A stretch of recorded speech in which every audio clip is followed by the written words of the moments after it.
പത്രോസിനോട് ചോദിക്കുവാണ്, ಪೇತ್ರನೊಟ್ಟು ಕೇಳ್ತಾ ಇದ್ದಾರೆ, നീ എന്തിനാടാ എന്റെ പുറകെ വന്നത്? ನೀನು ಯಾಕೆ ನನ್ನ ಹಿಂಬಾಲಿಸಿದ್ದು? അവൻ പറയുന്ന ഓർഡർ ഇതല്ല, ಅವನು ಹೇಳುವಂತ ಕ್ರಮ ಈ ರೀತಿ ಆಗಲ್ಲ.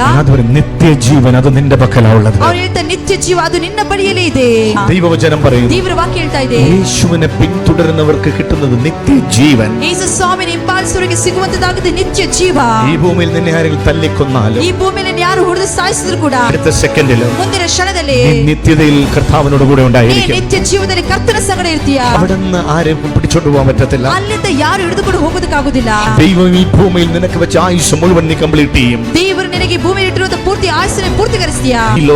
ഈ ಲೋಕದಲ್ಲಿ 100 times 100ರಷ್ಟಾಗಿ 100 മടങ്ങാണ് ദൈവത്തിന്റെ കണക്ക്. 100ರಷ್ಟಾಗಿದೆ ದೇವರ ಲೆಕ್ಕ. ആശ്രയം ദൈവത്തിലാണെങ്കിൽ, ಭರವಸೆ ದೇವರಲ್ಲಾಗಿದ್ದರೆ, ആശ്രയം ദൈവത്തിലാണെങ്കിൽ, ಆ ಭರವಸೆ ದೇವರಲ್ಲಾಗಿದ್ದರೆ ಕರ್ತನಿಗೆ 100 times ಪಾಲಿಸಿ 100ರಷ್ಟು ಇರುವಂತ ಒಂದು ವ್ಯವಸ್ಥೆ. Hallelujah. ಹಲ್ಲೆಲೂಯಾ.